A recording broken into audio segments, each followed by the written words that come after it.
السلام عليكم ورحمة الله وبركاته. كل سنة وانتم طيبين، وعيد فطر مبارك على جميع الأمة الإسلامية. احنا آسفين اتأخرنا عليكم كده بتاع 19 دقايق بسبب النجمة الكبيرة الجميلة اللي معانا النهاردة. أنا هورطك دلوقتي. كل سنة وانتم طيبين وعيد سعيد وإن شاء الله يا رب يكون جميع الأمة الإسلامية كده قضت عيد بخير. والنهاردة في سهرتنا ببرنامج قول يا نجم سهرة العيد، قناة الصحة والجمال محضرين ليكم مفاجأة جامدة جدا زي ما انتم متعودين. نجمة يعني بجد ما فيش حد في العالم العربي ما بيعشقهاش، بيحبها جدا لأنها نجمة سايبة بصمة في كل بيت مصر وفي كل بيت في العالم العربي. نجمة مثلت مع النجم الكبير رشدي أباظة، مثلت مع النجم الكبير المرحوم عبد الحليم، النجم الكبير فريد الأطرش، كل نجوم الزمن الجميل، النجم كمال الشناوي، النجم توفيق الدقن، كل النجوم كانت هي عصفورة في وسطيهم. والنهاردة بقى بمناسبة أول أيام العيد السهرة معانا النهاردة نجمة يعني انا متعود ان انا ما بقولكوش مين اللي معانا قبل ما بنشوف مشهد. نشوف الاول مشهد من فيلم مفتش المباحث للنجم الكبير رشدي أباظة، والنجمة الكبيرة اللي منورانا النهارده أول أيام العيد في سهرة برنامج قول يا نجم، ونرجع تاني نقول لكم مين النجمة اللي معانا.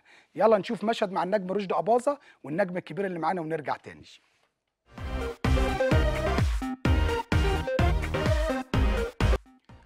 ورجعنا لكم بعد ما شفنا مشهد من الفيلم الجميل مفتش المباحث للنجمة السوبر ستار اللي الناس كلها بتحبها، النجمة الرائعة نجوى فؤاد. كل سنة اهلا وانت بيك. طيبة، كل سنه وانت وانت منوراني طيب وانت قمراية كده في البرنامج. والجمهور طيب يعني حبايبي كلهم طيبين والعالم كله بخير ان شاء الله، ويكون السنه دي سنه اسعد سنه علينا كلنا وعلى الامه العربيه. الأول احنا بنقول لك كل سنة وانت طيبة وعيد فطر مبارك عليك وعلى الأسرة جميعا، وانت منورانا. شكرا. وقمر سنة 60 وقمر سنة 2019. القمر بيفضل طول عمره قمر. خلينا بقى واحنا أحمريكا زي بعض كده. أسألك أول حاجة، انت النهاردة العيد صحيتي من النوم أول حاجة عملتيها إيه؟ النهارده اول حاجه عملتها كلت تفاحه. مش احنا قلنا التفاح فيه سكريات بلاش؟ هعمل ما ايه؟ بتسمعيش كلامي ليه؟ لازم اكل تفاحه الصبح. تمام. كلت تفاحه وشربت نص فنجان قهوه. اه واقول لك حاجه اه لغايه دلوقتي عليهم. على الاتنين دول. بشويه ميه طبعا بس بشرب. غلط، يعني المفروض يعني بشرب ميه مش رجيم قوي كده، يعني ناكل برضه. اه تمام. طب كلمتي بس مين كلمك كلمتني مين يا ربي؟ مدام نبيلة عبيد عيد عليا. اه سمير صبري عيد عليا. الاستاذ سمير نقيبنا عيد عليا الاستاذ اشرف اشرف زكي. طبعا. طبعا. كل سنه يعني وهو لا طيب. كتير جالي تليفونات كتير كلموك الحقيقه وقالوا له من كل سنه وانت طيبه. اعز الاحباب واعز الزملاء واعز الاصدقاء. كل سنه وحضرتك طيبه وانت منوره واحنا برنامج جميعا المتواضع. طيبين يا رب. وكل سنه والعالم الاسلامي كله طيب وبخير. والنهارده ببرنامج قول يا نجم سهره العيد مع النجمه الكبيره نجوى فؤاد. اوعوا تغيروا المحطه عشان في مفاجآت وفي اسئله جديده وفي حاجات محطات في حياه النجمه نجوى فؤاد ان شاء الله هتبقى النهارده اول مره تعرفوها. ابدا معاكي منين؟ ابدأ زي ما انت عايز. انا عندك محتار. 7 شوارع. يعني بص، عايزه يعني مش عارف اخش لحضرتك منين بجد والله. تيجي يعني نلعب ماتش كورة نشوف عايز يعني اخش لك دخله قبل كده. كأس العالم. طب انا اخش لك دخله كده زي ما تيجي. تمام. قول اللي انت ايه عايزه. رايك يعني بمناسبه ان احنا شفنا دلوقتي مشهد من فيلم مفتش المباحث للنجمه الكبيره نجوى فؤاد والنجم رشدي اباظه. اسالك، الفنان رشدي اباظه معروف ان هو بيحب الستات، صح؟ اه وانت في الزمن دوت. وفي راجل ما بيحب الستات. لا، في راجل بيحب الستات وفي راجل بيبقى مدمن ستات. فالفنان ما رشدي اباظه لا الله يرحمه كلهم كان مدمنين ستات. اه كلهم كلهم. مدمنين. طيب خلينا في النجم المرحوم رشدي اباظه. الحق. تمام. ايوه. ليه هو يعني انتوا مثلتوا مع بعض كتير ولاحظت ان انتوا ما حصلش ارتباط؟ ايه السبب؟ على اساس ان هو كان صديق النجم احمد رمزي، والنجم احمد رمزي كان جوز حضرتك، ولا على اساس ان هو معتبرك اخته، لا ولا هو كان بيقول من ان انت الاول رفيعه خالص. نجوى فؤاد رفيعه واسلك بيها اسناني من لا لا لا ده انت عندك ما انا المعلومه اهو الجميله انا دي. اديتك كل حاجه، قولي اللي انت عايزاه. هو فعلا كان يقول لي انت بسلك بيكي اسناني، انت مش ست كامله، انت فاهم كده ليه؟ حاجه. حاجه طار في الهوا شاشي وانت ما هو تدراسي. زمان كان الجسم كان الرفيع كان كان يقول لك دي بيحب، لا رفيعه. كان هو بيحب قوي. كان حبه الوحيد في حياته مدام تحية كاريوكا الله يرحمها. ربنا يرحمه. كان طب نخلص بقى، وقبل ما نخرج من مدام تحيه كاريوكا بس اه نخلص الاول السؤال اللي انا بساله لك، اه عشان عندي سؤال لمدام تحيه كاريوكا الله اه يرحمها. فانا كنت بقى واخداه اخ وصديق، وكان يقعد يذاكر لي ويحفظني. حقيقه رشدي الله يرحمه ما انسالوش افضل كتيره جدا عليا. الفنان رشدي اباظه ما تعصبش عليك قبل كده في حاجه عصبي؟ عمره عمره. ليه؟ ده انا سامع انا ان هو دايما عصبي احب جدا. ازغزغه هنا في معايا، يبقى كده عصايه ولا ريشه ولا حاجه، يقول لي يا بت يا قليله الادب يا قليله الادب يا قليله الادب. مش انا اللي هربيكي، ما حدش رباك. الفنان رشدي اباظه الله يرحمه ما سابش كذا مره تقريبا اللوكيشن، وكان الدنيا متكلفه. انا اسمع انه عصبي جدا، وكان يسيب التصوير، ما كانش بيفرق معاه حد، يعني راجل اللي هو كلمته سيف زي ما بيقولوا. لا، الأباظية كلهم كلمهم سيف.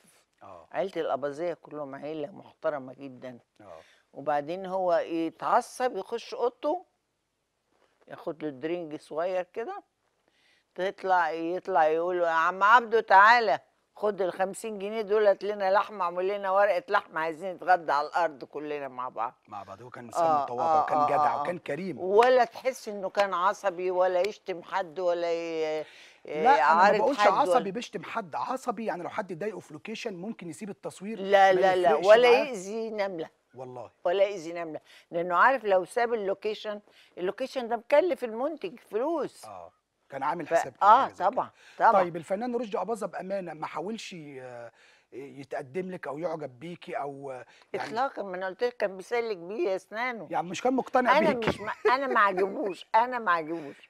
انا ماسل على قدامه. اساس ايه بقى؟ ما انت كنت زي القمر، على اساس رفيعه مثلا؟ لا صغيره لسه، انا بدات 16 سنه. اه ما فيش فكنت ابيض يا بالنسبه ورد، له يعني ابيض يا ورد، ما اعرفش اي حاجه خالص. تمام. طيب وماليش في الحاجات الدرينج والحاجات دي كلها، ولا السجاير، ولا يعني ما ينفعش ما ينفعش. خدعوني فقالوا لي يا راقصه. تمام.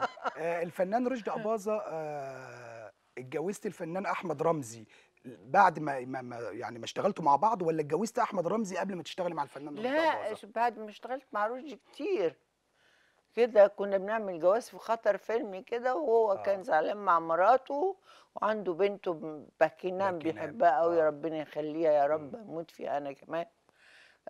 فقال لي، وانا كنت متطلقه لسه من احمد فؤاد حسن وقالوا لي في طلاق رجعي وفي طلاق بائن وحاجات كده. طب اتطلقتي من الأستاذ أحمد فؤاد حسن الموسيقار الكبير الله يرحمه، إيه السبب؟ يعني بسبب إن أنت الخلفه، أجهضتي نفسك؟ اجهضت نفسي. والخلفه، لان كان زمان ما فيش الادوات دلوقتي، تجميل الشفط ده فما والرياضه كنتيش محتاجة ما شاء والرجيم الله. والحاجات دي ما اه كانش. اه فخفت، لا قالوا لي لما تجيبي بيبيهات وحاجات جسمك كده هي جسمك هيفشل وما انتش عارفه هيرجع تاني ولا لا. اه فانا كان معشوقي الفن، يعني كنت اه اعشق حاجه واضح من اسمها أفلام الفن. حضرتك، واضح. سبت اسرتي، سبت دراستي، سبت ثقافتي، سبت حاجات كتير جدا، حاجات كتير جدا. اه فلما طلب قلت له من حقك، لانه كان وحيد امه الله يرحمه. طب لو الزمن رجع بيكي هتعملي ايه؟ يعني هتجهضي نفسك فعلا ولا هتتمسكي بالمولود ده؟ لا بأمانة. لا، يعني هعمل موانع بقى اللي هي طالعه انت دلوقتي حضرتك اجهضت نفسك ليه؟ بسبب لان الفن. الزمن ده لازم يكون الانسان مقتدر لانه يربي ابنه او بنته كويس، يثقفها ويعلمها وتتجوز جوازه كويسه انا مش متفرغه لده. انا بتكلم لو الزمن رجع بحضرتك اه وبقيتي في لحظة قبل ما تجهضي نفسك من الموسيقار لا، احمد، هتجهضي نفسك فعلا؟ هجهد نفسي، لاني انا شايفه ان دلوقتي في حاجه اسمها الفيسبوكس والمش عارفه ايه فيسبوك وتويتر وانستجرام، سوشيال والانستجرام ميديا. وكله ما بيفيش لقاءات مباشره، ما فيش حوارات قريبه مع بعض، الاسره ما بتتجمعش، يعني كرسي الاب هنا وكرسي الاخ هنا وكرسي البنت هنا وكرسي الام هنا، ما فيش ده اللي كنت بشوفه وانا بس صغيره. معقولة يا نجمة يعني انت دلوقتي حضرتك يعني لا عندك لا ابن ولا بنت ولا زوج، يعني وحيده، يعتبر وحيده. كلنا معاكي، كلنا اه اخواتك وجمهورك بيعشقك، بس انا بتكلم والناس في حته حبايبي وكل الطبيعه الناس بقى. بتحبني. معقول انت حضرتك مش ندمانه ان انت ما خلفتيش ولا ما عندك لا ولد لا ولا لا بنت؟ لا لا لا لا, ازاي؟ لا لاني انا ما عنديش ما يكفيني ان انا اطلعهم على مستوى عالي جدا. النجمه وانا نجوى فؤاد اللي كانت سوبر ستار جيلها، واللي كانت احنا اللي خدنا ملاليم، دلوقتي بياخدوا الملايين. بس الملالين دي كانت بقيمه الملايين لا دلوقتي. لا كان عندنا برضو مصروفات، وكان عندنا بيوت بنصرف عليها وعلى نفسنا، والفنان دايما لازم يبقى في صورة فيها إبهار صح صح. وعربية وبيت وعزايم وده وده وده. فما كانش يدوبك على قد، والضرايب وده وده، كان يدوب على قد الحياة. طب اشمعنى انت يعني دلوقتي في حضرتك؟ سنة سنتين بلاقي عاملين 30 مشروع جنب الشغل. مظبوط، لان الزمن بيختلف اه والفلوس بقت تمام. طيب. طب انا بتكلم في نقطه، يعني مين كان جيلك؟ ناس كتير جدا، معظم جيلك كان كده ما بيخلفوش يعني الفنان رشدي اباظه لا عنده ولد ولا عنده بنت. لا ما مش عنده قسمة ما شاء الله. قيس؟ قسمة. اسمت. قسمة اه، اول مره بنته اخد بالي، عروسة انا كبيرة فكرتها اخته. لا بنته. بنته. لا لا تمام. مخلف. اه الفنان احمد رمزي برضو عنده بنته عنده باكينام. باكينام، وفايز فنان شوقي عنده الفنان اتنين كمال تلاتة. الشناوي، كل كمال جيلك الشناوي خلف، ليه حضرتك انت اللي اتمسكتي بالحته دي؟ انا وسامية وتحية يعني، بس هم اكبر مني طبعا. انا الجيل اللي بعدهم بعد سامية وتحية ونعيم عاكف اه. والناس دي كلها. فانا يعني ما كنتش متفرغه، كنت بمثل بالنهار وبرقص بالليل والاضواء واخداني وكل حاجه. وبعدين ما عنديش يعني مش مستقره مع راجل اه. عشان يحمي لي ابني او بنتي. اه. فما ينفعش ان انا اشتغل واسيبه كده تيك اواي زي دلوقتي. يعني مش ندمانه؟ لا مش مش ندمان. ندمانه ان انت ما خلفتيش ومش معاكي عزوه لا دلوقتي؟ لا حمد ربي تمام. وشكراه طيب، والحمد لله رب العالمين. في ناس بتقول او جرايد كتبت ان حضرتك اتجوزتي 15 مره، وفي ناس بتقول 10. 15. ما انا هقول لك اهو، وانا اللي انا عارفه 7 او 8. انت بقى ادينا الرقم المظبوط، يعني ادي جمهورك الرقم المظبوط. 6 دول دول المظبوطين؟ طب دول والباقي؟ الحق بربنا بامانه. والله. اللي هو فيهم واحد عرفي الاستاذ كمان. احمد فؤاد حسن، الاستاذ احمد رمزي، احمد رمزي، استاذ سامي الزغبي، سامي الزغبي، ده الحب اللي جوه قلبك محمد لحد الان. السباعي اللي استاذ كان محمد مساعد وزير طبعا الداخليه طبعا. الله يرحمه الله ويحسن يرحمه. اليه. اه. لعمه يوسف السباعي. اه. كمال نعيم. كده 5. بس كده 5، فاضل واحد. كمال نعيم، ما قلنا كمال نعيم. لا، في حد لبناني او سعودي اسمه حاجه المله. الملا لا اه، ده كان جواز عرفي. كان عرفي، ما كانش عرفي جواز لا مصر. انا قلت كان لك يوم واحد عرفي.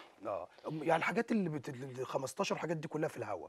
والله ما حصل. تمام. لا والله ولو مصدقك انت. حصل ده جواز، ده لا شيء لا، يشرف على يعني، ما فكره انا ربنا عايز محلله. يعني عايز اعرف جمهور النجمه نجوى فؤاد انها انسانه صريحه جدا، واضحه جدا، متواضعه جدا جدا جدا. يعني فعلا لو في حد سابع والله هتقول، انا بحلف بالله، بدليل ان انت قلت في واحد عرفي. اه تمام. طيب انت حضرتك طبعا في الجوازات دي كان في النجم الكبير الله يرحمه احمد رمزي. تمام. اللي انا اعرفه عن حضرتك، طبعا احنا اصدقاء ويعني بتكلم معاكي كاخ احنا كتير، اخوات. احنا اخوات. تمام. اشمعنى الاستاذ سامي الزغبي اللي لحد الان حبه جوه قلبك؟ ايه يعني عندك النجم الكبير احمد رمزي، ليه حب مش جوه قلبك؟ كنت نضجت دخلت في دور الأنوثة بقى اه. وهو عاملني كويس كان واداني. حنين عليكي وكان كان طيب. حنين عليا اه. اداني حاجات مش يعني حبيته. اه. هو ده الحب، ده الحب اللي في حياتي. ده اللي انت حبيتيه من قلبك. بس طيب. دلوقتي بقى ما عنديش لا، فكرة بصرف عنه هو النظر انا فين. بتكلم ان هم في 6 ازواج، في زوج انت لحد الان بقى اللي حبيتيه قوي. أوي. طيب، الزوج اللي حضرتك حبيتيه دوت ليه اتجوز عليكي وكنت بترقصي في فرح ودخل بعروسته عليكي واتجوز صديقتك؟ يعني ليه افترى عليكي بص كده؟ بلاش كلمة صديقتي دي، لأن مم. دلوقتي موضة الأصدقاء بياخدوا يعني أزواج دي كانت صدمة أصحابك. كبيرة في حياتك؟ صدمة كبيرة، اه. إنما ده اسمه ونصيب. وأنا جعلتها اسم ونصيب، ونصيبي جه لغاية هنا وتوقف. طب انا عارفة قصدي ايه؟ اه انا قصدي يعني هو ليه افترى، يعني ليه يعني ليه انت؟ افترى عليه؟ اه. نصيب. ايوه بس الجو، بص عارفه قصدي ايه؟ قصدي اتجوز يعني في الخفه، اعرف من الجرايد، اعرف من الناس، لكن يتجوز في حفله انت فيها ويعلن جوازه لا، وانت اللي بترقصي؟ انا كنت بشتغل في المكان ده في الاوتيل ده، وكان فاضل لي 13 يوم. وعقدك انتهى. فانا برج جدي اه عنيد عارف. جدا. اه حبيت افصل شغلي عن علاقاتي الشخصيه او حاجاتي الشخصيه، مم. حياتي الشخصيه. يعني معقوله رقصتي وانت في فانا كامل؟ هم عاملين ريسبشن في البروم تحت، اه فقلت الريسبشن هيخلص الساعه 11، انا الشو بتاعي 1 بالليل. اه فطلعت لقيت المكان فاضي كله، بقول لهم في ايه؟ قالوا لي وزاره الخارجيه ده حاجزه المكان، في ضيف جاي يشوف الشو ويتعشى. عادي. اه دخلت اغير هدومي، طلعت لقيته قاعد هو كل اصدقائي. يا خبر. عارف المذبحه الحمامه المذبوحه؟ اه احلى ما رقصت واحلى ما قدمت ولا فتحت بقي. ليه؟ هو من غير ليه، هو كده ربنا بقى معاه. وربنا سبحانه وتعالى بلاك اوت على عينيا، ما شفتهمش وانا برقص، مم. ما شفتهمش. طب هو رد فعله ايه؟ ما اتكلمتوش لا بعديها؟ لا لا لا، ولغايه الان طب يمكن دلوقتي فات علينا 30 سنه ما فتحناش تليفون لبعض، مش ما سمعناش صوت بعض، ما شفناش بعض، ما طيب التقيناش في اي عشاء، في اي شارع، في اي شوبينج، في اي حاجه. بعت لحضرتك طلاق غيابي، ورقه طلاق غيابي بعد كام اه يوم؟ بعد كام يوم؟ انا رجعت من اسكندريه 4 ايام، 4 ايام طيب تقريبا. بعد ما طلع حضرتك حسيت ان انت السبب في اللي حصل ده بامانه؟ اثرتي في حاجه؟ يمكن انا جزء من السبب ده، لاني انا ما اديتوش وقته. مم. الراجل برضو بيحب الست تكون طبعا معاه صح. وتحب يشوف يلبس ايه ما وياكل تدلوش ايه فرصه يفكر في حاجات تانية المفروض، وانت كان مفروض. وقتك من انا دهب على طول. وقتي مزدحم جدا، يعني ما ندمتيش؟ اه يعني ما قعدتش ندمت وما ندمتش، يعني قلت ما هو زي ما هو غلطان انا غلطانه، اه فخلص ده نصيب. انا مؤمنه بالله قوي قوي قوي، بحب ربنا قوي جدا. ونعم بالله. فاللي بيجيني بقول ده نصيبي من ربنا، تمام. بس كل ما اتمناه من ربنا الستر والصح. تمام. قعدتوا مع بعض كام سنه؟ قعدنا مع بعض 9؟ 8 سنين، 8 8 سنين سنين. وشويه.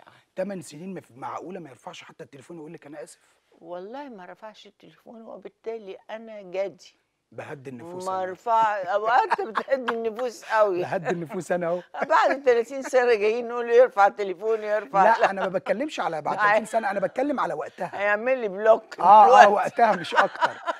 تمام. طيب حضرتك بعد الجوازه دي مش مفروض ان انت تكوني خلاص يعني في صدمه وبتاع، واتجوزتي بعدها تاني مين بقى؟ يعني قعدت بعديها بقى اتجوزت اللهم صل على النبي محمد السباعي.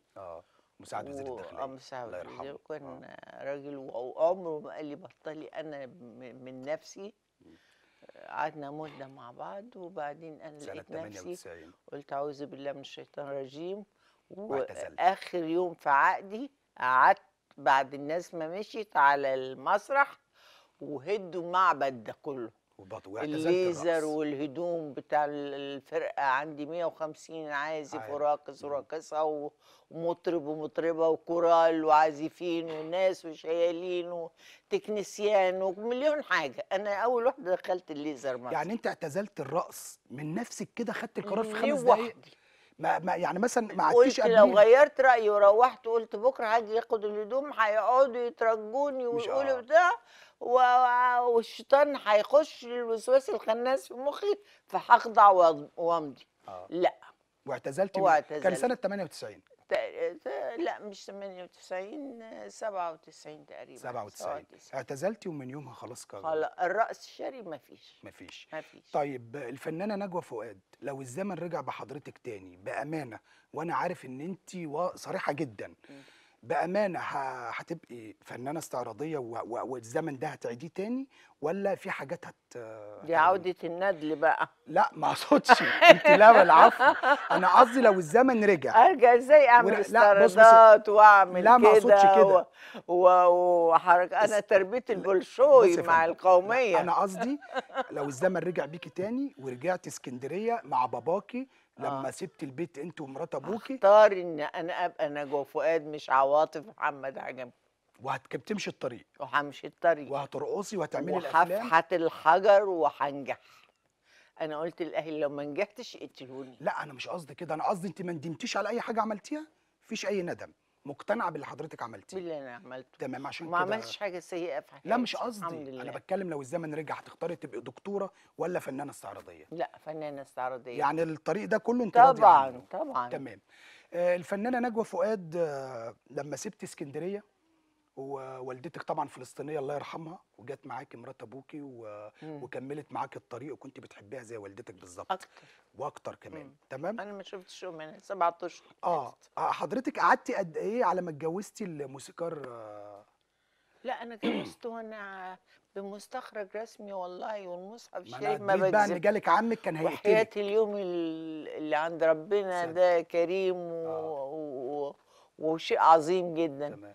اني انا عملت مستخرج رسمي كبروني فيه 5 سنين و4 اشهر. عشان ينفع ان ولغايه انت. الان ما اقدرش اغيره. اه. ما اقدرش اغيره. طب عمك لما جالك ابوكي طبعا، انا ما اسمع اتبرى منك، مم. وقال نجوى رقصت خلاص هي ما الطريق. شفتوش لغايه هو سنه تقريبا مات كان مش كان حنين 73 عليك ما قوي على ما شفتوش. سمعت يعني. اه. تمام. عمك لما جالك على اساس يقتلك كنت يوميها كاتبه كتابي على احمد فتحي حسن الظهر. ووريته له الورقه، وطلع له قال لي دي مراتي والورقه وما هي ما تجيش ناحيتها دي. طلعنيش اللي بقى. ما طلعنيش من جوه من اوضه النوم لغايه ما وراله الورقه وقرا وشرب شاي الورقه واتاكد ان انت وقعد وعمل متجوزاه ايده على خده كده. ربنا يهنيكوا وركب ويسعدكوا الاسانسير وخلي ومشي. بالك من عواطف يتيمه وملهاش حد وطلعت انا ازيك يا عمي، كان اسمه عمي سعيد. بوست ايده وقلت له سامحني وانا اخترت الطريق ده، وان شاء الله ادعي لي ربنا يوفقني فيه. من يومها ما شفتهوش ولا شفت باباكي ولا اي حد من اخواتك؟ ولا حد ولا حد ولا اعرف حاجه عنه. ليه بقى ما سالوش عليكي ليه؟ الدنيا مشاغل وهم في كارير تاني بعيد عني، وشغلهم في واحد ناظر في الصعيد اه. وكبر أكبر مني، وواحد توفى يحيى. اه. ساب لي تامر على اتصال بيا ابنه ما تامر شاء اللي الله هو ابن ربنا اخوكي. يخليه. أيوه. اه. كده الحياة مشاغل اه. زي الترافيك. مفيش وقت انك تعدي من عربية انا لعربية. فاهم، بس عارفه قصدي ايه. انت ما عملتيش ذنب كبير لدرجه ان هم يبعدوا عنك السنين دي كلها، يعني حتى ده زمان في كان في كان في عقلية قسوه، تانية. كان في قسوه شويه. لا، وكان ده عيب. اه. ده حاجة عيب. اه. دلوقتي 3/4 الشباب والشابات بيرقصوا. بيرقصوا بيغنوا وبيمثلوا. صح. يعني انا ما بلحقش اشوف في مسلسل 4 5 بنات جداد اقول الله دي بتمثل حلو كده، الاقي مسلسل تشينج تاني فيه تغيير على بنات طول. تانية صح وفيه صح. شباب تانية. بس زمان كنتوا اغلبهم محدودين. كويسين يعني، اغلبهم مش كويسين انا فعلا. مش بعيب فيهم. لا، يعني انت مش بتنقضيهم، انت يعني احنا مش بتتكلمي ان هم في خارجين تغيير. معهد وبقينا ممثلين من عند ربنا، دي جت بقى من عند ربنا الموهبة دي. لكن هم دارسين بمعهد وطالعين. وبعدين المكياج والعمليات والدنيا دي والمشات واللانس الازرق والحاجات دي كلها برضو بتدي ابهار جامد. هتفضلي كده يعني عسوله لحد امتى؟ قمر ايه بالسلامة. الجمال ده؟ واحكي لنا هو كده ربنا عسل ما يحب آه، حد بيديله اوفر تايم صح صح وبيديله. ونعم بالله. الحمد لله رب الفنان اسماعيل العالمين. ياسين حضرتك طبعا اشتغلتي معاه، دي من اوائل افلامك. ده تاني فيلم تاني ليا. فيلم، انا تاني عارف. فيلم. اول فيلم اول كان فيلم ملاك الرقصه، بعد الشيطان. كده ملاك وشيطان مع الفنان رشدي اباظه، ده تالت فيلم. وده تاني فيلم. طيب عايز اعرف حاجه. الفنان المرحوم اسماعيل ياسين، في ناس يقول لك فنان كوميدي وبيضحك، بس كان عصبي وكان اتم وكان يعني عارفه اللي هو كده ما بيستحملش والله لحد دي كلمه. كلها اشاعات زي دلوقتي، لغايه دلوقتي اشاعات شخصيته بتطلع. كده بالعكس بالطيابه اسماعيل بس هو جبان قدام مراته والله. قوي. طب اشمعنى مراته؟ كانت بتغير عليه قوي، وهو كان بيخاف منها قوي. يعني كانت تغير يعني عليه وكان مرة يخاف مثلا في منها. الفيلم ده اه، كان مبعوت له، هو كان بيتبعت له عمود كل في يوم في الاكل والحاجات. رز ومش عارفه ايه وحاجات كده، فعزمني، فبناكل وهي طبت علينا. كان يوم يعلم بيه ايه كده ده؟ ما انتوا بالتكنيكال. لا والله. ماليش لون. ايه اللي حصل؟ لا احكي لنا. فايه ده ايه ده يعني، دي نجوى فؤاد دي البطلة في الفيلم، دي بنت جديدة لسه مسكينة بنساعدها ومش عارفة ايه. اه، المهم اتخانقوا مع بعض، وروح تاني يوم هي عزمتني على العشاء، ما تعرفش قال لها ايه. لا وتلاقيه بقى، تلاقيه بتثق فيه، قال لها ان دي زي اختي وكده ومفيش اختي حاجه مين دي؟ زي بنتي. اه، وزي صح. زي بنتي. فعلا. كان ما عنده كام سنه في فيش. الفتره دي وحضرتك لا كان معاه؟ كبير كبير 40 مثلا، اسماعيل ياسين، 45؟ من زمان مع اه كاميليا وفين العقد. اه، تمام. فلا كبير اسماعيل ياسين، ورشدي أباظة كبير، وفريد شوقي كبير. اه، بس انا كنت الزوجه السينمائيه، عارف. يعني كنت لسه جديده والكل كان معاه. اه. طيب بمناسبه بقى الخناقات والضرب والغيره، الفنانه المرحومه تحيه كاريوكا، انا سمعت لا مؤاخذه جات لك بالشبشب في استوديو الاهرام او استوديو مصر، مم. لان انت اسمك نجوى فؤاد والفنان المرحوم محرم فؤاد، تمام؟ وهي كانت جايه قالوا له ده مش عارف مع نجوى فؤاد، حصل لخبطه، فكرت ان انت اتجوزتي الفنان المرحوم محرم فؤاد، فجت عليكي في التصوير كانت عايزه تضربك. حد يعني اخلاقه مش كويسه، فتان، اي حاجه، زي في البرنامج كده، نم زي في الكاميرا الخفيه. فراح قال لها ده جوزك محرم فؤاد اتجوز بنت عندها مغص كلوي جديده لسه اسمها نجوى فؤاد. قلت له ازاي؟ انا بقى كنت في الوقت ده متجوزه احمد فؤاد حسن. اه، هو بدل ما يقول لها احمد فؤاد قال لها قال محرم لها فؤاد. محرم فؤاد. اتلخبط. وانا كنت بعمل فيلم مع محرم فؤاد، كان في بلاتو 3 في استوديو الاهرام. استوديو الاهرام، اه. فلقيت العمال بيشيلوني بيح- ويطلعوني السقف فوق. خايفين عليكي منها. اه العمال بيموتوا فيا. مم. ففي ايه يا جماعه، انا عملت ايه؟ في حاجه؟ ساب والله، ولا لسه ما اعرفش اسرق عشان اسرق حد ولا. لا ده مدام تحيه جايبه لك الشبشب وجايبه، هتخلص عليكي النهارده. حرام دي غلبانه، ودي ودي ودي ودي ودي، مسكوها وطلعوها بره ومشيت وركبوها عربيتها بس قالوا لها بقى. بعد كده بقى قالوا لها بقى دي مرات احمد فؤاد حسن. اه، مين؟ سوري، الانسان السيء اللي اللي قال لك قالك ان دي مرات محرم فؤاد، دي ما تعرفش تكلمه كلمتين. بس اللي قال ده كان قاصد ولا غلط في الاسم؟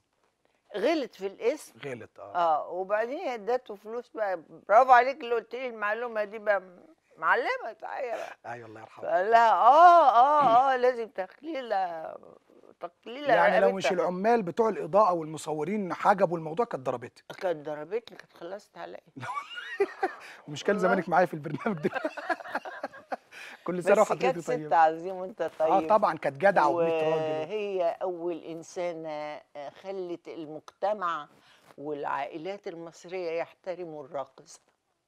الفنانه تحية وهي كريم. انسانه ثقفت نفسها وعلمت نفسها ونقلت نفسها من راقصه لممثله، واول ممثله مصريه تاخد جايزه من مهرجان كان في شباب امراه. النجمه تحية كاريوكا. ربنا طبعا. يرحمها يا رب. فلها طبعا. تاريخ جميل ولها تاريخ سياسي جميل. تمام. لا حاجات كتير، لا الباع بتاعها كبير جدا.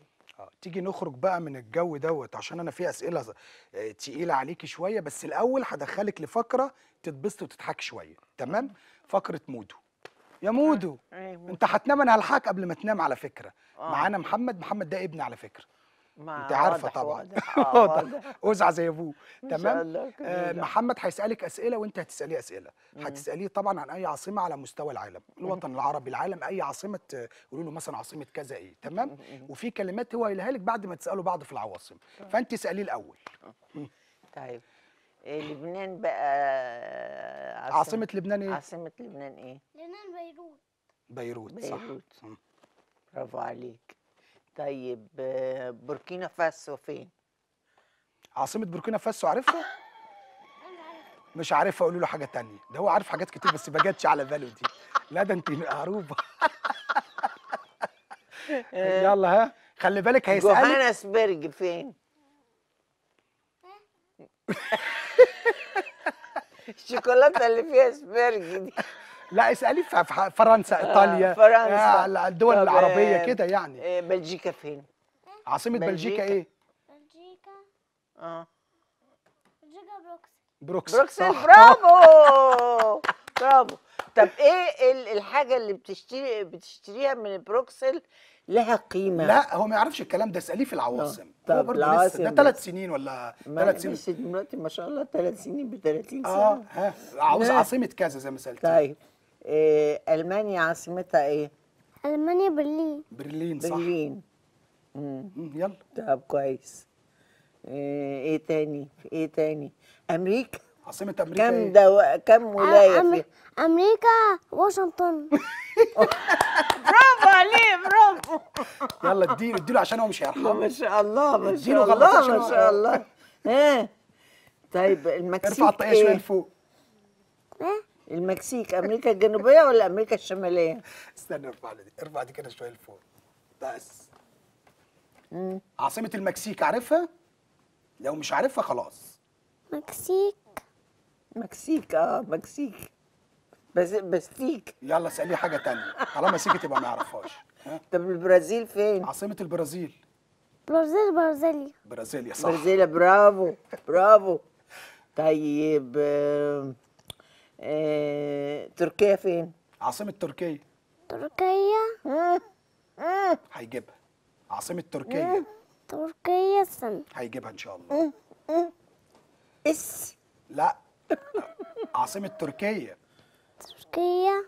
اولها الف لا أنقرة. انقره. أنقرة؟ برافو برافو برافو. يلا انا غششته دي بس هو اللي قطع على بقه. يلا. يلا نقول ايه تاني كمان؟ طب عاصمة فلسطين ايه؟ فلسطين. القدس. صح. يا سلام. ما تيجي بوسي يا شيخة.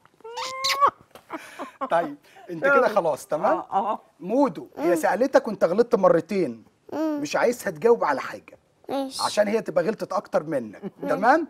يلا اسالها انت بقى في الدول بقى التقيله دي. ها. ماشي. طب عاصمة الأرجنتين ايه؟ الأرجنتين أمريكا اللاتينية. لا غلط. الأرجنتين فين؟ عاصمتها ايه؟ بيونس ايرس. بيونس ايرس. صح. يونس برافو. إيرس. والله برافو. يبقى أدي كده غلط. غلطت. تمام. لا ده أنا عبلة ده أنا كل مودو غلط. تقل عشان ما مش عايزه تجاوب خالص. ماشي. طب عاصمة عاصمة الدول الاوروبيه. عاصمة اسبانيا. اسبانيا مدريد. صح. صح. مدريد. صح. يلا هات سؤال كمان. ما شاء الله. ايه تاني؟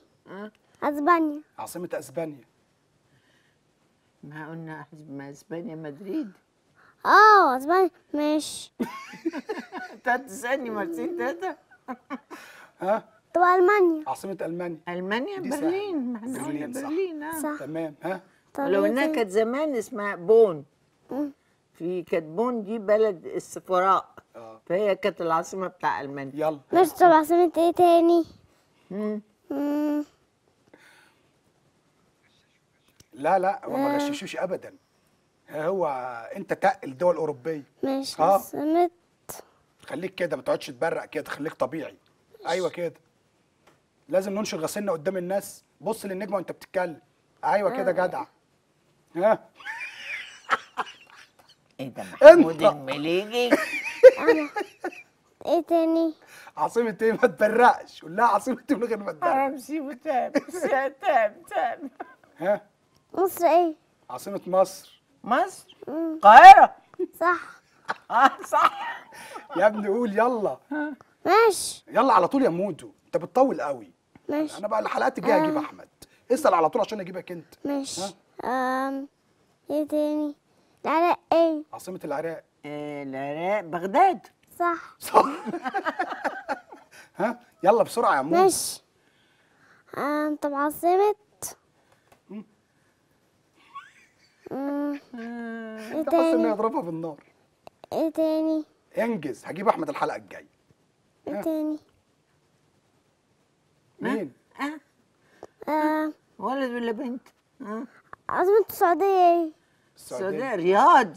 صح. صح. عمال تسالها اسئله سهله، ما عندك دول كتير بره جميله كانت هتغلط فيها. طيب هو كده سالك تمام. في معانا فقره الطفل كده خلاص، انت نجحتي بامتياز. والله والله كده خلاص نجحت. في معانا بقى فقره الكلمات تمام، المفروض ان هو يقول لك حاجات وحضرتك هتقوليها تمام. في معانا شعر اشرف اصفر، وايه تاني؟ ومعانا حيط حرير على حيط خليل. دي. يلا في معانا كلمات حضرتك المفروض ان انت هتنطقيها زي ما هو هينطقها. يلا يا موتو. طب تعرف تقولي خد حرير على حيط خليل؟ خيط حرير على حيط خليل، خيط حرير على حيط خليل، خيط بس بتنبو بقى. حيط خليل، حيط حرير على خيط خليل. لا ما لا. بص يا نجمه بص بتنبو، حضرتك ودنك موسيقيه. حيط حرير على خيط خليل، حيط حرير على خيط خليل، حيط حرير على خيط خليل، حيط حرير على خيط خليل، حيط حرير على خيط خليل، حيط. بص الخيط على الحيط، خيط حرير على حيط خليل، خيط حرير على حيط خليل، خيط حرير. حيط خليل على لا. هتقول لها ايه تاني؟ طب تعرف شعر اشرف اصفر. طب تعرف تقول شعر اشرف اصفر؟ 5 مرات. بصي لي يا نجمه. شعر اشرف اصفر، شعر اشرف بتنبو، شعر اشرف اصفر، شعر اشرف شعر اصفر. اصفر اشقر، شعر اصفر اشقر، شعر اشقر اصفر، شعر اصفر اشقر. يا نجمه 5 مرات يلا يا نجمه. خلاص. شعر اشرف اصفر. ايوه شعر.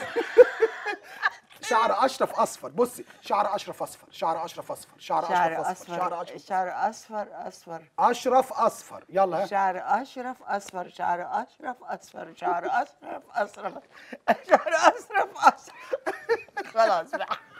في حاجه تانية هتقولها قولوا النجمة؟ حماري. طب تعرف تقولي ما بطلتعلكيش؟ تعرفي تقولي ما بطلطعلكيش يا ست هانم؟ ما بطلتعلكيش. ما بطلطعلكيش يا ست هانم. ما بطلعلكيش يا ست هانم. طب تعرفي تقولي في حاجه كمان يا جميله كده جديده. طب تعرف تقولي ايه تاني؟ تعرف تقول أرنب نهمن والأنور وأرنب أنور في منورنا؟ لا. قالتها الحلقه اللي خشبة فاتت. بيتنا، قالتها الحلقه اللي خشبة فاتت. بيتنا في خشبة بيتكم، تقدر خشبة بيتكم تاخد تخش خشبة بيتنا زي ما بيتنا. خشبة بيتنا. خلاص احنا كده خلصنا فقره الطفل وانت نجحتي بامتياز. شكرا. سلم على النجم. سلم. هاتي لي، اديني قرش بقى، اديني قرش، اديني اديها قرش قرش بقى، فلوس. عشان اروح. انت نورتينا يا نجمه وكل سنه وانت ميرسي، طيبه. وانت هو طيب كان مصمم وبخير. يجي معاكي لان احمد الحلقه اللي فاتت كان معاكي هو ومي، فهو ماسك لنا بقى مطوه في البيت تمام. حلقه نجوى فؤاد دي تخصني لا مؤاخذه يعني، فكان لازم اجيبه نتعور. وانت ابراهيم مع عارفاه. المطوه لسه. وانت عارفاه الواد الواد لما بيركز بيعمل مشاكل. انت منورانا حبيبي، ربنا وخلينا بقى يخليه نرجع لك. لحلقتنا. كل ربنا سنه وحضرتك يخليه طيبه وبخير لك. يا انت رب. طيب يا رب. نرجع بقى لحلقتنا واحنا معانا امثال تمام. الامثال دي المفروض ان حضرتك فيها امثال هتظهر لك على الشاشه، هتشوف المثل وتنطقيه. هو عباره عن رموز تمام. فكل مثل هتقوليه صح في عندي. انت جاهز بالامثال يا نجم؟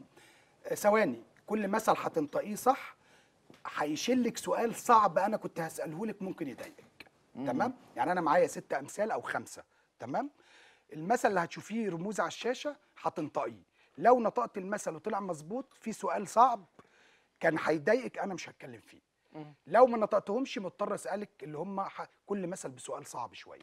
تمام. يلا استاذ محمد الشاهد المخرج ينزل لنا بالامثال. المثل الاولاني من على الشمال، شفايف حد بيجري دموع حد بيضرب بالبنيه. ها.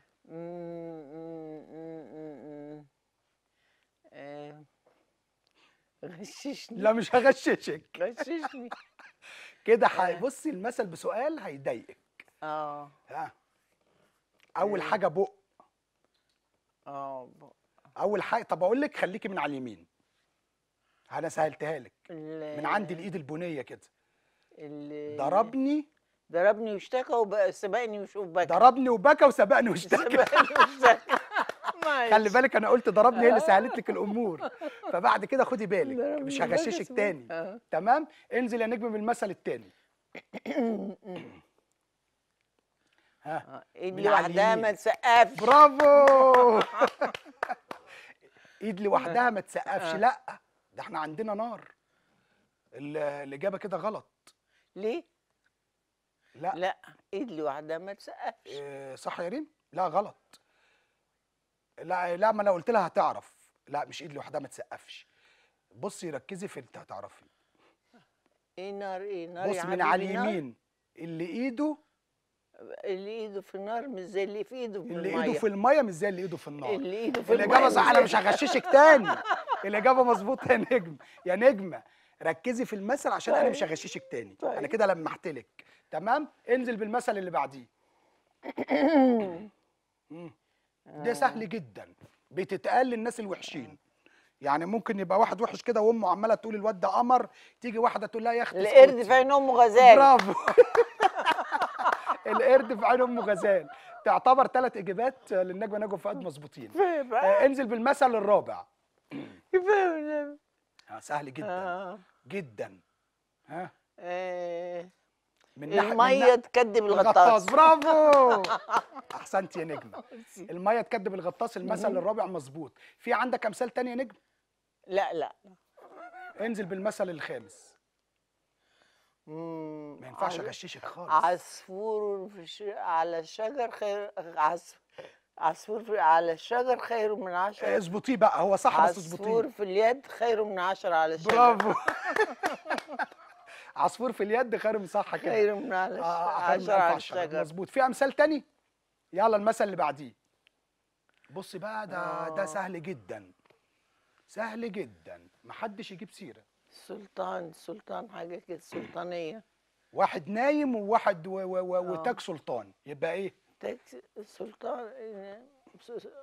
نايم سلطان. ها سلطان زمانه. لا انا مش هينفع اغششك لان ده اخر سؤال، وانا يعتبر لما احكي حاجات كتير.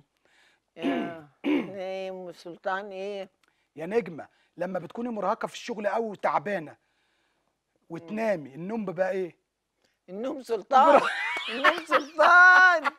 النوم سلطان. النوم سلطان، والاجابه صحيحه. بس انا غششت النجمه نجوى فؤاد سؤالين. النوم سلطان وواحد كمان، يبقى انت ليكي عندي سؤالين صعبين. ماشي. تمام. السؤال بقى اللي هو انت كما كان المفروض 6 اسئله، هسالك 2، في 4 عشان انت جاوبتي مش هسالك فيهم. السؤال الاولاني، حضرتك في فرح منى بنت الزعيم جمال عبد الناصر الله يرحمه رئيس الجمهوريه سابقا. الله يرحمه حبيبي. حضرتك كنت بترقصي في فرح منى بنت الزعيم جمال عبد الناصر الله يرحمه. أيوة. وظابط في المخابرات ضربك بالاقلام في الحفله. عايزين نعرف ايه السبب وضربك ليه وعملتي ايه، وازاي حد يضربك وانت عند الزعيم الرئيس اولا هو كان فرح في بيته في منشيه البكري. تمام. وكانت الشؤون المعنويه واخدانا. وانا حبيت اعمل حاجه جديده، فاستشرت ناس بروجراف يعني مصمم رقصات، اعمل ايه جديد. قالوا لي في غنوه اسمها زغروطه حلوه رنت في بيتنا حاجه كده. عارف. بس ايه، تروحي مطيره شويه حمام ابيض. حمام حقيقي ولا؟ حمام حقيقي. حقيقي. فجبت 7 حمام كده، في 6 حمامات صغيرين كده. وانا برقص رحت مطيره زغروطه بيتنا ده من ده وعملت كده. لقيت الستاره اتقفلت، ولقيت القلم على خلقتي، ولقيتني وقعت على الارض. يا خبر. ايه السبب بقى؟ السبب انهم افتكروا ده الرئيس قاعد تحت، وبعدين عبد الحكيم افتكروا حد بيضرب حاجه، بيعمل حاجه، بيعمل مصيبه سوداء. انا لا اعرف المصيبه ولا اعرف السوداء، ما اعرفش اياميها حاجه خالص. يعني هو ضابط المخابرات ضرب حضرتك على اساس ان انت مثلا هتفجري حاجه؟ فكروا ان انت بتفجري حاجه ما بتعمليش شغل. فبعدين مين اللي عرف؟ السيد الرئيس عبد الناصر الله يرحمه. الله يرحمه. بعت نزلني، حطوا لي البلطو على جسمي ونزلني، قال لي حبيبتي ما تزعليش، انا عارف انت تقصدي ايه. كان طيب جدا جدا جدا جدا. انا لن انسى الحادثه دي في حياتي. وقال لي انت ما تزعليش جدا، وامر لي بظرف فيه حوالي 500 جنيه.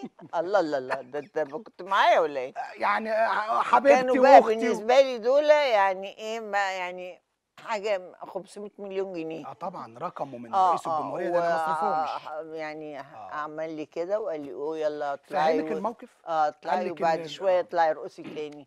وطلعت. بس وطلعت فعلا. اه فده موقف ما يتنسيش في حياتي اطلاقا. ما انا بقى انا بس ضرب وعند الرئيس الموضوع م- بالنسبه لي كان م. لازم افهمه يعني. طيب كده احنا في سؤال صعب خلاص راح خلص لحاله مني. تمام. عندنا سؤال تاني. مين الفنانه اللي اتخانقت معاكي قبل كده وضربتك؟ في فنانه اتخانقت معاكي وضربتك وشدتك من شعرك كانت مش تحيه كاريوكا طبعا. مم. تمام فنانه تانية. عمري متاكده؟ عمري والله.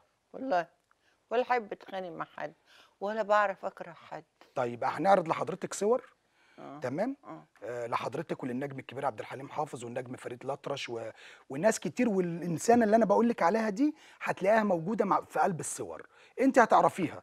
هتصلح لنا المعلومة. الفنانة دي يعني سبب صدمة كبيرة في حياتك وسبب جرح كبير في حياتك، وأنت هتعرفيها من نفسك. أنا مش هقول على اسمها. ممكن تمام. اشوف. بس فكري قبل ما نعرض الصور يعني. هي فنانة انا سبب. مش فاكره ولا حصلت معايا. طيب مش في حد انت جرح كبير خد منك حاجه غاليه عليكي؟ طب نشوف الصور ونعمل. اعرضوا لنا اول صوره يا استاذ محمد. النجمه الكبيره الجميله ربنا يرحمها يا رب ام كلثوم، الاستاذ عمر خورشيد حرمه. عندك تعليق على الصوره دي؟ دي ما دي قولي بقى. دي قرب لها كده الشاشه. تمام. دي نيني السبكي. ما انت مالك خايفه ليه وانت بتقولي؟ دي خايفه ليه؟ لا وانا بجيب لك حاجه منكر، انا جايب لك صوره. نيني السبكي. النجمه بس ده الكبيره الله الكلام ده يرحمها ام كلثوم. من 40 سنه. بصرف النظر انا بعرض لحضرتك صور النجمه ام كلثوم ربنا يرحمها يا رب، طبعا كوكب الشرق الجميله. وامين السبكي. والاستاذ عمر خورشيد عازف الجيتار اللي ربنا كان يرحمه. جوزها. ما هو كان جوزها. تمام كان جوزها. اوكي. وحرمه الاستاذه منى السبكي. تمام. اكمل ولا انت هتقولي الحوار من نفسك؟ لا ما هي دي هي مراته امين السبكي. هي مراته. مين بقى عملت فيكي ايه بقى؟ عملت لي انا؟ ما عملتليش حاجه. لا مش خناقه، اتسببت ليكي في جرح كبير، خدت منك حبيب عمرك. ده ما خلاص، ما ده اتكلمنا فيه. قلنا أوكي. ده شيء اسمه ونصيب وخلاص. تمام. على حاله. طيب مش بس دي في الصوره دي انا ماليش دخل فيها. طيب انا بس عايز اعرف الناس ان الصدوقه اللي هي كانت صديقه النجمه نجوى هي دي فؤاد بس هنا وخدت كانت جوزها. صغيره. كانت صغيره من 40 سنه. صرف النظر هي الاستاذه هي دي منى السبكي صح؟ انت نيني السبكي. امينه السبكي. هي اسمها امينه. امينه. وللاسف امي اسمها امينه. امينه السبكي. طيب حضرتك جيتي في برامج كتير وما قلتيش على اسمها نهائي.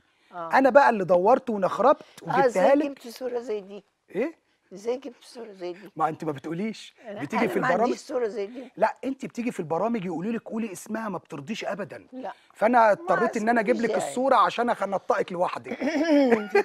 هي دي. هي دي صح. هي دي كانت السبب في جرحك وصديقتك اللي خدت جوزك يعني. انما شدت لي شعري وبتاع لا. انا ما نوصلش لكده. مش للدرجه دي لا يعني. لا لا طيب اتكلمتوا بعديها؟ لا لا لا كل واحد في حاله. خالص. ولا هو ولا ايه ولا شفتهم الصديقه ولا لما لمحتهم تخطف ولا الصديقه لما تخطف رحلت جوز خلاص كده كده لوحدي. جرح كبير يعني. قلت يا رب انا جايه لك في مكان كان في ملهب في بدايه سكه اسكندريه. عباره عن وحات. مفيش خلاص لسه بيتاسس جديد. قلت له يا رب انا جايه لك هنا. طب عايز اقول لحضرتك اقسم بالله كنا بنرجع كل يوم 500 نفر. يا خبر. ورب العزه. تمام. طيب هنخرج من الصوره اللي زعلتك وفكرتك بالماضي الاليم. استاذ محمد اعرضوا لنا بقيه الصور الجميله بقى اللي ان شاء الله هتفرح النجم مش هتزعلها. تقولي ايه للنجم احمد رمزي؟ حبيبي الله يرحمه ويحسن اليه. انتوا اتجوزتوا 17 يوم 17 التقيتوا يوم. 3 ساعات.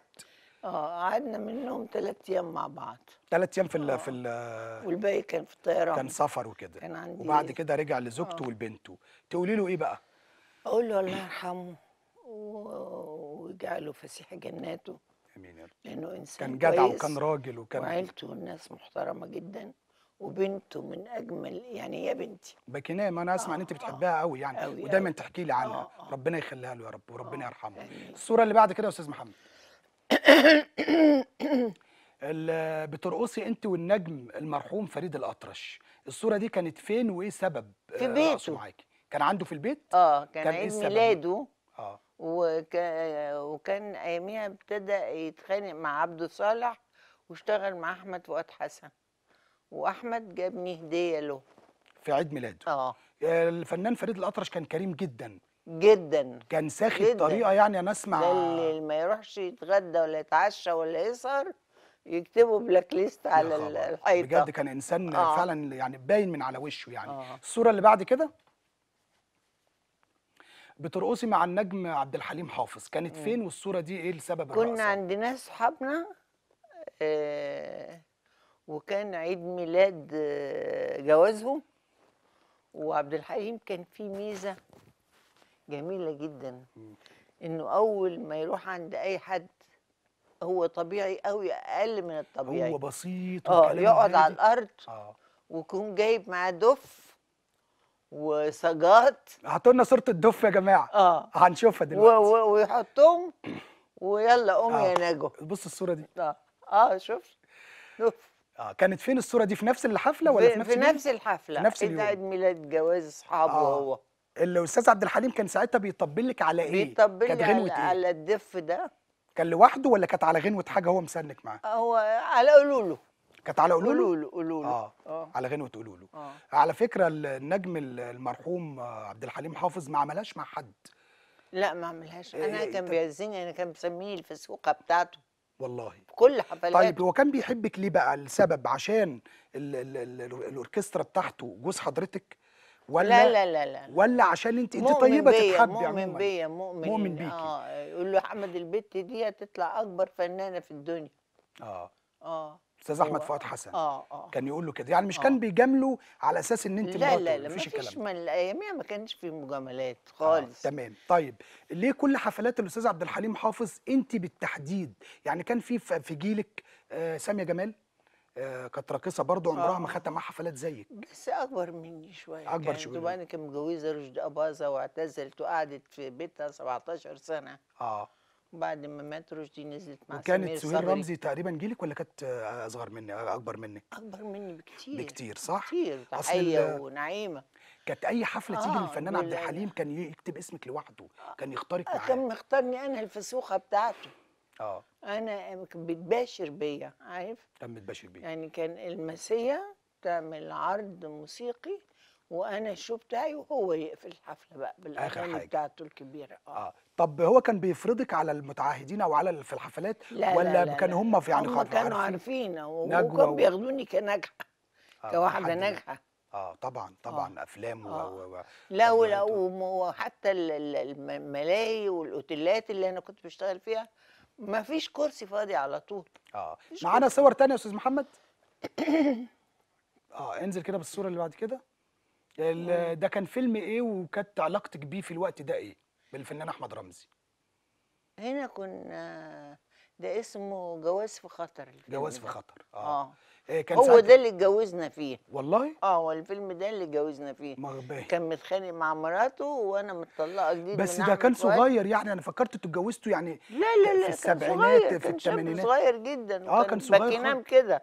آه. دلوقتي ما شاء الله عروسه. اتجوزتوا في الفيلم ده؟ اشتغلت معاه كام فيلم؟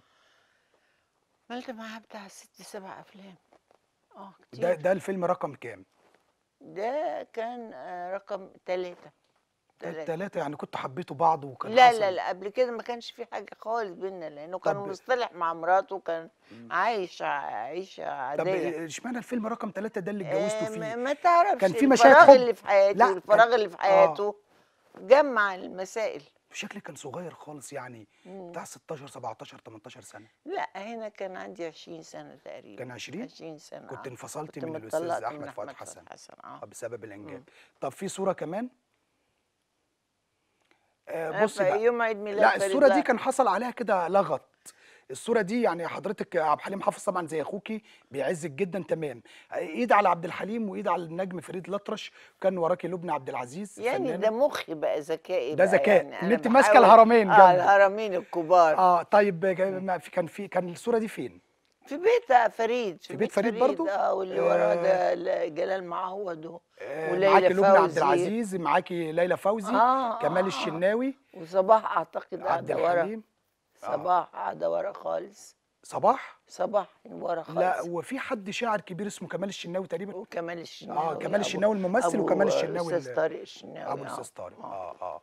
صوره جميله قوي، وبجد فيها كده كان في بيت وقاعدين كلهم مع بعض، وانا عماله ما كانش عيد ميلادك؟ رحت حضناهم الاثنين ما وانا كانش عيد برقص. ميلادك في الصوره دي؟ لا، كان عيد ميلاد فريد الأطرش. عيد ميلاد فريد نفسه. كانت نفس الصوره كان الاولانيه ولا عازمنا حفله تانية؟ كلنا بقى. مع بعضيكم. طيب حضرتك كنت انت بتصوري الفيلم اللي دخلت عليكي الفنانه تحيه كاريوكا، كنت عايزه اتخانق معاكي. كانت الفنانه صباح الله يرحمها كانت بتجهز في بلاتو جنبك غنوه لا مع عبد الحليم. لا لا.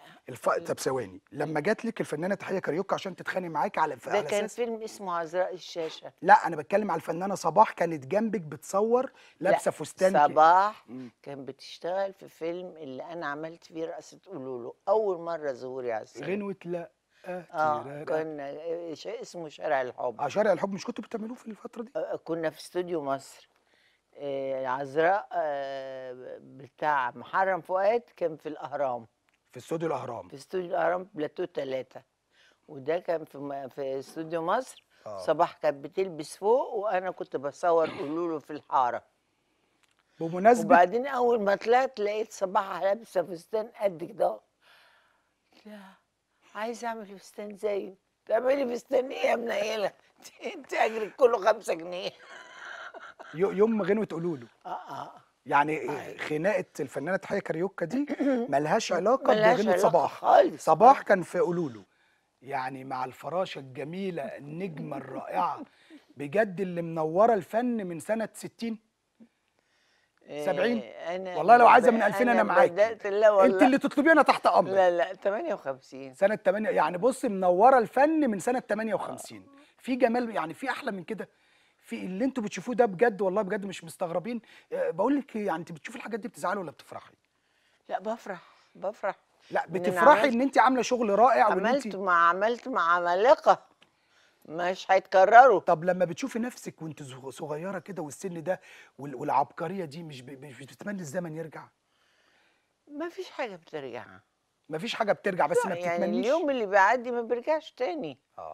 مش البني ادم ما يرجع تاني. بجد. بعدين احنا كبشر لنا بدايه ولنا نهايه. تمام. الفستان اللي انت كنت لابساه ده كان احمر؟ كان احمر ستان ب20 قرش. بريال. وطبعا كنت لابساه ومحدش قدك ولا حد. اوعى. النجمه نجوى فؤاد، احنا مبسوطين جدا ان انت بجد معانا النهارده، ولسه سهرتنا فيها احنا مكملين. والله لسه. والله بجد وانا هسيبك ده، انا هاخد منك كل حاجه. طب شوفوا لي مخده والحاف هنا ولا حاجه. تمام. احنا لسه معانا شويه حاجات كده جميله. تمام. شويه. طبعا. عايز اتكلم مع حضرتك بخصوص فيلم حضرتك ندمت عليه جدا وقلت يا ريتني ما اشتغلته. انا ندمت على عده افلام يعني. افلام ايه؟ المقاولات. لا، الافلام دي نزلت؟ نزلت. اتفقوا معانا على اني مش انا بس، وفريد شوقي وكذا نجم كبار يعني. واتفقوا معانا على انها تبقى افلام. فاكر ايام الفيديو الكبير ده؟ وكان الشريط الكبير كده. فكان في شركه بتعمل الافلام دي وتأجر الفيديوهات دي باليوم. يعني عايزين يتفرجوا افلام هندي، افلام عربي، افلام لفريد شوقي، افلام مش عارف. فعملت انا منهم ده 8 افلام. كنت محتاجه قرشين ب40,000 جنيه. ندمتي انك في 8 افلام مش راضي عنهم؟ مش افلام، هم سهرات تلفزيونيه. وفجاه لقيته متعرض في السينما يوم ويتشال تاني يوم يتباع في السوق. مقاولات. مقاولات. زمان كان في افلام مقاولات. طبعا ده ضرني وضر زملائي كتير جدا. ضرنا. المقابل كان كام في الثمان افلام تقريبا؟ انا ده من افلام 40,000 جنيه 40. دفعت منهم ضريبه، دفعت يعني ما انا كان كنت معاكي مين في محتاجه الافلام دي؟ الفلوس. كان مين معاكي من الفنانين؟ كتير، كان صلاح قبيل الله يرحمه وفريد شوقي وسعيد صالح. اه لا كان في كتير كتير. كان معاكي في نفس في الافلام دي؟ نفس الافلام دي وبرضه كانوا متضايقين وما جدا جدا جدا. تمام. الفنانه نجوى فؤاد، كنت عايز اسال لحضرتك سؤال. حضرتك عملتي فرح اولاد الرئيس الله يرحمه انور السادات، طبعا صح؟ طبعا. مين اللي كان بيدعيكي في الافراح دي، الشؤون ولا حد لا، من اللي الرئاسه؟ دعاني محمد سالم مخرج التلفزيوني، هو اللي كان قائم على الحفلات دي كلها، هو اللي كان بيرتب البرامج كلها. وانا طلبت من مدام جيهان، الله يمسيها بالخير ويديها العمر بتحبك يا رب، جدا على فكره. بموت فيهم. كنت بتروحي دايما بعدد بسيط من العصر الفرقه. الذهبي بالنسبه لي. طبعا كنت بتروحي دايما عندهم في الجنينه بعدد جنبنا، بسيط. كنت انا متجوزه شيرتون سامي شيرتون. الزغبي. هي ما زالت موجوده. وهو جنبنا على طول. انت كنت قاعده في شيرتون؟ اي ضيوف عندهم نجوى ممكن تجيب 4 موسيقيين وتيجي صح. في الجنينه كده، واعمل لهم امبيانس حلو قوي واعمل كان الرئيس السادات الله يرحمه كان بيحب منك طابلوه او طقطوقه معينه. يا سي علي لو أيوة. ترم ترم تم تررم تم. كان دايما يطلبها منك الرئيس الله يرحمه انور السادات، كان يطلب منك علي قوي لوز. قوي قوي علي. ده انا تقريبا كان بيجيبك عشان علي لوز. حلاوتها زي ده حته ياكلوها الساعه 6.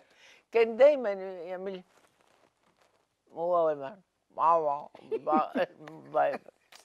كنت بتغني ايه لما كنت الله بتروحي يرحمه ويحسن امين اليه يا رب العالمين، ربنا يرحمه ويرحم المسلمين جميعا. كنت بتغني ايه؟ كنت بتغني ايه لما كنت بتروح عند الرئيس السادات غير علي لوز؟ بغني علي لا لوز، علي لوز كان بيغنيها بيطلبها مني. محمد فايد وفاطمه عيد. فاطمه عيد فاطمه عيد ومحمد فايد كانوا يغنوا محمد فايد. محمد فايد المغني الكبير عارفه محمد فايد كان متجوز اسمان زمان. طبعا ده مطرب عشان ربنا يديها يرحمه، اقامه في مصر، حاجه كبيره جدا ما شاء الله يعني. كنت بتغنوا كنت انا برقص بقى، كنت بترقصوا على لابسه علي شارلستون وشعري كاريه وحاطه ورده هنا وعيله صغيره كده بقى. لما كان بيجي لك فيلم كان بيجي لك ازاي؟ الزمن يعود يوما. لما كان بيجي لك فيلم يعني دلوقتي لما حد بيجي له دور بيجيبوا رقم تليفونه او على السوشيال ميديا بتاع، بيبداوا يحصل محادثات والدنيا تتم. احنا الحمد لله لا 7 زمان سنين ما بيجينيش حاجه. انا بتكلم ده احنا الايام دي هيجي لك ان شاء الله، طالما لبسنا احمر زي بعض هيجي لك يا رب باذن الله يا رب. لما كان بيجي لحضرتك فيلم زمان ما كانش فيه تليفونات؟ لا، كان كان الارضي المخرج يكلمني على طول، نجوى بكره تكوني في المكتب الفلاني شركه كذا الساعه 7 او الساعه 6 او الساعه 5. خدي الورق ده. لا عارف انت ما بتقريش وتكتبي كويس. انا قصدي لما انا هاجي لك البيت واقراه لك. يعني كان لما بقابلك فيس تو فيس يقول لك على الدور. ما كانش فيه تليفونات متوفره زي الايام دي، فكان بيجي لك عن طريق ان احنا نكون قاعدين مع بعض. وبعدين اجرنا كان محدود، كان معروف. اكبر فيلم يعني ناصر صلاح الدين حد يقدر يعمله دلوقتي؟ لا ده ما شاء الله. ده مكلف اسيا كام؟ حوالي 100,000 جنيه او 90,000 جنيه. يا خبر. باعت اللي وراه واللي قدامها اياميها. بس كسب الفيلم ما شاء الله، جاب كسب. فلوس. بس دلوقتي ما تيجي تعمله ولا 10 مليار جنيه. صح. ما تقدرش تعمله.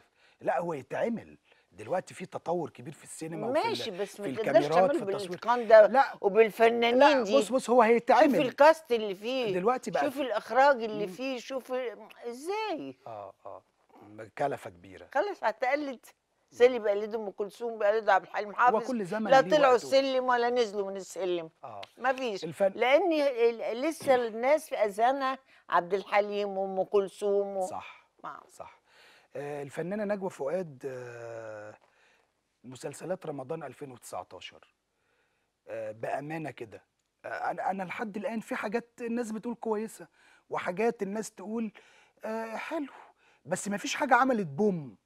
يعني ما فيش مسلسل الناس عملوا عليه اجماع، مسلسل فلان حلو، مسلسل كويس، يعني مش كويس قوي. بص والله إيه السبب؟ انا ما تابعتش بنظام المسلسلات كلها لان انت كان في رمضان كنت بتتابعي مين؟ ايه اه المسلسل كنت اللي قعد نجوى بتابع فؤاد؟ دنيا سمير غانم، دنيا سمير غانم وقدمت لها ضيف الشرف كده مشهد.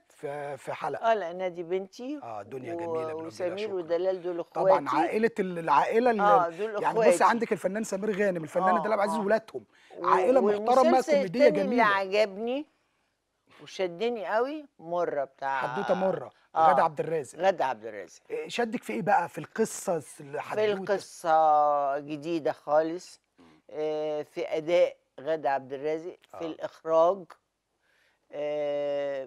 هي كانت متمكنة قوي قوي من من أدواتها، الدور. اه والممثلين اللي كانوا معاها كانوا متمكنين ده جدا. انت بجد تابعت المسلسل بامانه، ولا انت أمان. بتقول عشان هي لا حبيبتك؟ لا لا، مش والله ما انت عمري مش ما بتاعت قعدت معاها مجامله. قاعدة. اه أنا عملت معاها فيلم خلطة فوزية، اه والحمد لله كان دوري موفق وهي كان دورها موفق. يعني اللي عجب الفنانه نجوى فؤاد في رمضان 2019 مسلسل حدوته مر للنجمه غادة عبد الرازق، ده اللي اقتنعت بيه. ده حقيقي. مين تاني؟ طبعا دنيا كلهم سمير غانم كويسين، كوميدي. بس مش اللي بصم مش معاكي اللي حدوته مره. بصم كدراما جديده.